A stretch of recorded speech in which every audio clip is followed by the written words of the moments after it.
I don't think that this is so black and white, no pun intended, but it's definitely enough to make a blonde bitch stop in the middle of the road, stop in her tracks and go, what is going on here?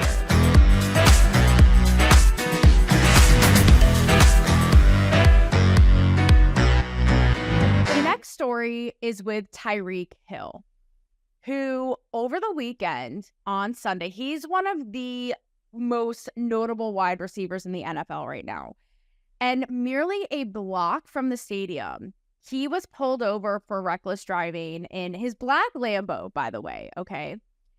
And it's a little bit unclear of exactly what happened and what unfolded, but from what we know, something obviously went down, right? Apparently, bystanders were saying he was put in handcuffs, that there was maybe some verbal altercations, and we don't really know because the rest is unfolding.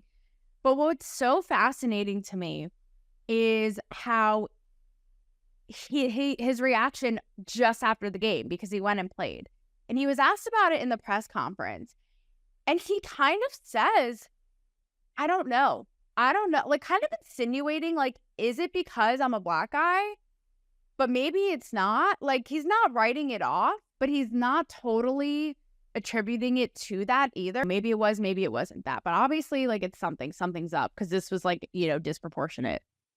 But what the twist is that this man, Sky, who's driving a black Lambo, who's probably taking showers in his dollar bills, he could go golfing. He could, like, prove his swing next to Trump.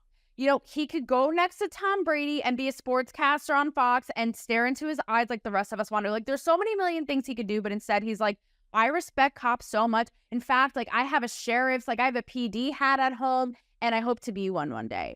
And what he says is, I have a platform, and what they do to protect us is so important. So ideally, let's work together to make this a win-win for all of us. Let's use my platform that has influence and reach, and obviously what they do that has significance and importance to protect us, to make this better all around. And I thought, how refreshing, right? How thoughtful and how constructive and again, just like Beyonce with the country music situation, just like the Oscars, not to say that there isn't, disparity there and that doesn't happen, but to not eagerly, again, box it in that and label it as that, I think is really rare. It reminds me a little bit, actually, of the Morgan Wallen situation. Like, this guy, he'll never live it down, but he's actually, like, kind of thriving, but I feel like he will always live with the shadow, like a Dementor at Hogwarts, of that night when he was having fun fooling around with his friend, like maybe a little drunk, like wild child, and I think it was in Nashville, and is caught on camera using the N-word. And he, at the time, and again, who knows about any of this, how much of it was a PR stunt, how much is real? Is he racist? Is he not? Was he joking around with his friends? People also down here in the South tell me, like, that's how people talk to each other, black and white. Regardless, right? Neither here or there. I personally don't think he's a racist, but even how he came out after and was like, look, like, I can take this and internalize it and learn better and move forward. And again, like, was this like the script writing of our time, like from his PR? Maybe. But again, it's that idea of, let's see what's really going on. Let me look at myself. Let me, like, check up on it, like Beyonce would suggest, and see what's really going on. So all this goes to say, again, maybe people are listening to me in this and be like, Taylor, you and your blonde ways, like, girl, obviously, like, case in point racism, case in point racism, case in point racism. But I would urge you to stop and really think, pull a Harriet the Spy, like, why not, get that wretched yellow coat on and really dig into it and look at it and go, what is going on here?